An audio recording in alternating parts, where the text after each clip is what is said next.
Good morning, everyone. Happy Friday, I guess, depending on where you're at in the world, right?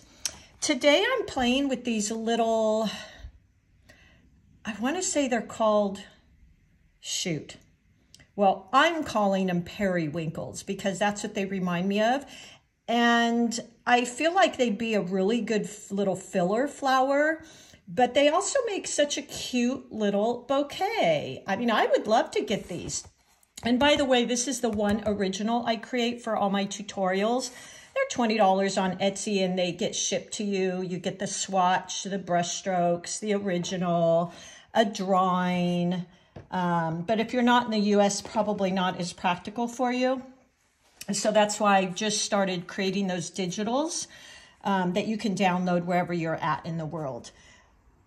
All right, I want to do this on one of these little Strathmore cards because it is my niece's birthday and I wanted to send this to her. I make all my cards, by the way. I used to sell cards for years on Amazon and in boutiques. And now I just buy these little Strathmore cards and I make them for my family and friends. And sometimes I might include them if you buy a kit from me too. So I'm just going to put this little periwinkle or whatever these are called. Sorry, I probably should know that, but you know, I paint for fun. And that's what I'm going to call them. So I'm using that composition of kind of this V. And I'm going to vary the colors for contrast and interest. So I've got some lighter value, meaning more water. Got some deeper value with both the leaves and the flowers. And for some of the little buds, I'll use these little dabs. And these will basically be the colors I use is, let's see, today I'm using Winsor Newton because I'm so excited. I pulled out my palette the other day from college, which let me tell you, as I said, I'm no spring chicken, so this is pretty old. And I thought I'm going to try these out. So I'm using ultramarine blue, which is this color right here. And then I'll probably use some Prussian blue, maybe even some turquoise. And then, of course, my olive and sap greens for the greenery, and maybe some yellow ochre for the little center areas, kind of what I did here. I usually will add some cad yellow to my yellow ochre because the yellow ochre is really deep and dark. I like it a little bit brighter, but the cad yellow is a little bright for me. Okay, so let's get started, or I will get started. I hope you're also joining me for that. What I'm going to do first is go ahead and create all my little periwinkles. I'm sure one of you are going to know if I'm using the wrong term for those, and you will tell me because I could very well be wrong on that. Okay, so I'm using my, let's see, this is Winsor Newton Ultramarine Blue. I've been using the My Lang a lot lately because I'm running low on my Winsor Newton, because I'm painting so much, so I've been trying to use that. But today, because I dug out this old palette, seriously, you guys, it's like decades old, I'm going to go ahead and use what's in there, which is Winsor Newton. So I'm putting it in my palette, as always, that tea consistency. I've got my these Strathmore cards, by the way, I'll link for you. You can buy them by the box of 10. I buy a box of 100. They're 140-pound cold press, and I'm using my Degato number 7. I've got my 2 containers of water, really important. I know one of you wrote me the other day and said, you know, why is my paint turning out muddy? And I asked if she had her 2 containers, which she didn't. So she said, thanks for that tip. It will make a difference because if you're going from your wash container, which will get muddy very quickly and directly into your next paint, it's going to tint that paint, whatever the color of your water is. So make sure to have your wash container, your rinse container, and then I always have a little tissue to dab off my brush, or a little, as you can see here, I've got a little towel. You can do that as well, whatever works for you. All right, so let's get started here. I'm going to go in with my light color of that ultramarine blue, because we can always go darker. So let's just start, and you might want to sketch this out a little bit so you have an idea of where you're going to put your flowers. I could very easily do that here, but I'm going to kind of wing it here. And I actually painted it once, so I'll somewhat follow that. Okay, so let's go in, and I'm just using the tip of my brush. I'm resting my wrist on my paper, and I'm just kind of dabbing, but I'm coming from the side. That's why I'm getting this width. So I'm laying down my brush and just coming to the side like that, okay? Let's vary some of these, have them in different directions. You might even want to do a few, maybe paint facing sideways, like that. Another one up here. So try to vary a little bit these sizes. These are such cute little flowers, by the way. I don't know if I've ever tried to grow these or not. Sometimes California can be a little funny in growing some of these. Now, before it gets too dry, I want to go in and just use my cad yellow mixed with just a tiny bit. It's got that tea consistency, by the way, of my yellow ochre. So it tones down that cad yellow just a little bit because it can be a little intense and bright. And then I'm going to dab in while these are wet, just with the tip of my brush. So again, rest your hand here so you're not shaky. And just dab in, and this is the beauty of watercolor that I love, love, love. I can go in and do that, and the paint just really does its thing. How easy are these, right? Now, I'm always, with my compositions, I'm working with the rule of odds. I have called it the rule of thirds because it seems like a lot of time I do my elements in groups of 3, but it's actually referred to as the rule of odds. Somebody corrected me on that recently, so let me just make sure I change that up. Now I'm going to use a little different hue here. So I've got 5 so far. And I want a little bit lighter color than that. So let me go in and grab a little bit more of that blue. And I'm going to use a little lighter value. The other thing is too, but I don't want to go too far into this, is that just to kind of explain that rule of thirds, that's really about dividing your paper into 3s. So you have like your top half, your middle, and your bottom, and then your 2 sides in your middle. So what they say is don't put things right in the center, put them on the outer corners. I'll go into this more on another video, but if you had a grid, it would be like this. And then you'd also have lines like this. So you'd have like 9 squares, and you want to place your items on the 2 lines going this way. Hopefully I didn't mix you up with that. I will do a tutorial on that. You really want to stay away from putting things right in the center, and you want to stay either on the right-hand side of the third of your paper or the left-hand side, something like that, because it's just more interesting for your viewer. So let's keep going here. So as you see, I'm kind of putting some things in the middle, but once I add in my stems, I'll add in some more all around the outer area. So I'm going to go in right now before that dries, add in those yellow dots. That one you can't see because it's on its side.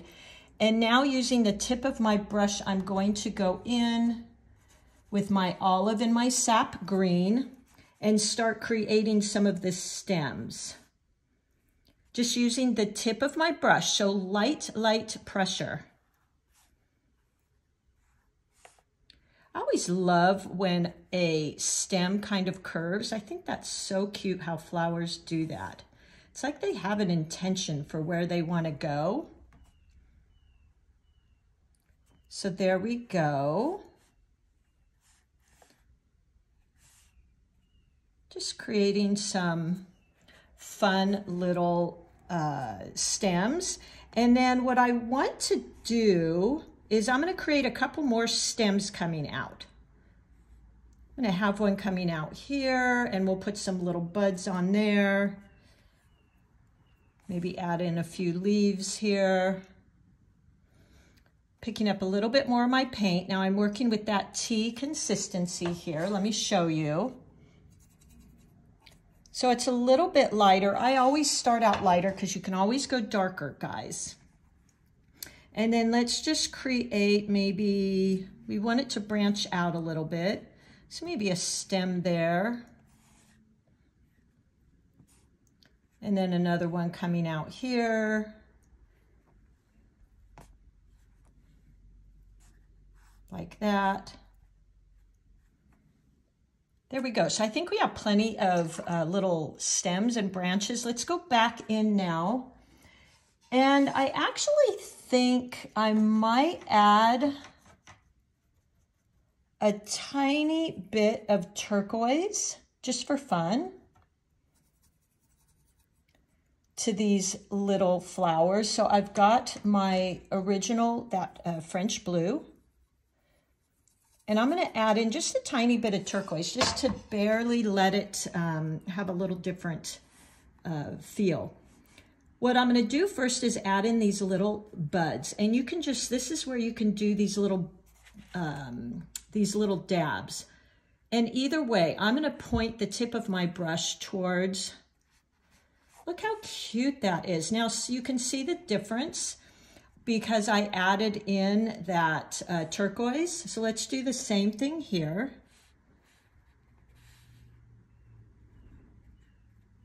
There we go.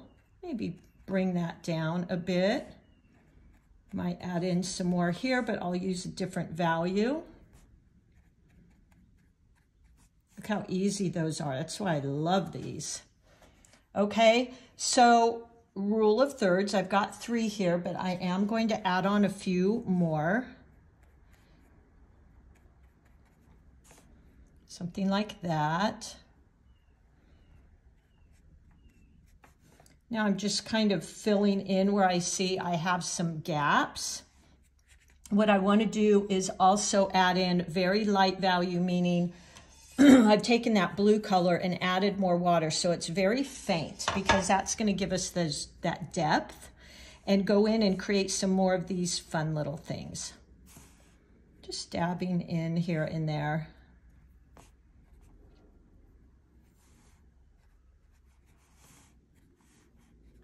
Just filling in some of those little spaces. Now, actually, this is turning out to be a little bit of a monochrome almost, and that's fine. I think what I'll do here is turn these into leaves. So let's go ahead and grab, but see that depth that I'm getting? What I also do is I will go back in and create some darker colors in here if it feels like it's looking too much like the same color. So you can certainly do that, just to add some fun and interest. Just pull out some of those flowers, and now you can really see that depth. Let's paint a couple little leaves. So remember the leaves, it's a point, push, point, and lift up. Point, press, point, and lift up. Just like that. So let's start tucking in some of those. Point, press, and vary your leaves so they don't all look the same. Vary the values, point, press. Vary the colors, point, press. Maybe make some tucking out here and there, like that. Now, as you know, sometimes I can kind of overwork and get a little busy, so I want to be careful here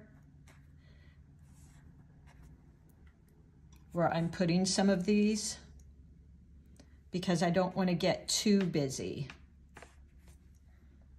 Okay, I'm just kind of playing with some of the white space.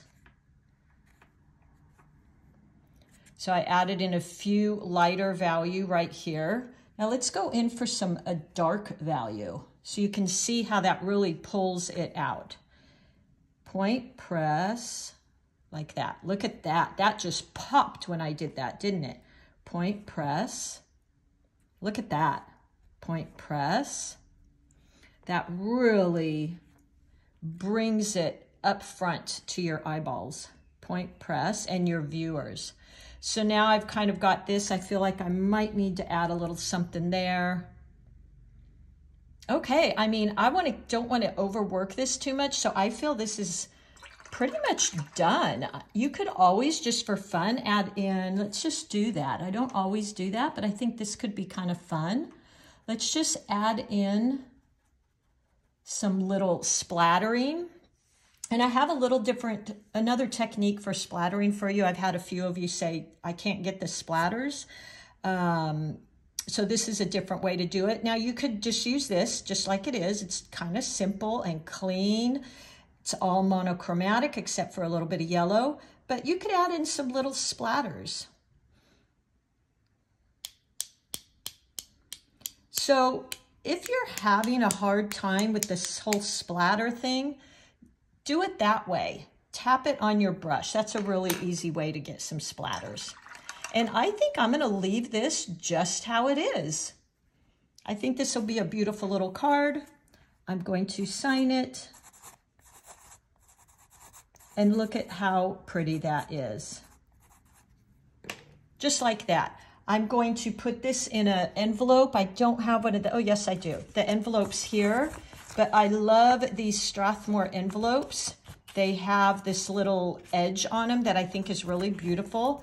And if you don't use too much water, you can paint on the outside of the envelope, which I'll do a lot of times. I'll add some more of these. You have to be a little careful. It's not, I don't think the envelopes are really meant to be painted on, but I do. I just use very little water. So there you have it, friends. I hope that's a fun little tutorial. I was trying to do it in 15 minutes. We're at 2:52. I will list all of my supplies below. And how fun was that to use my old college palette paints? They're basically the same colors I have today, but it was kind of fun to revisit that. So if you have any questions, I will make a digital copy of this with the drawing, the swatch sheet, the image of the original, and the color swatches that you can download for $10. I will try to get that up today if I can get it all scanned and done. And then I will also make the one original available for you for $20, and you'll get the card, and the original swatch sheet and brush strokes and things. Okay, everybody, thank you so much for being here, and I will see you all soon. Love you guys. Bye.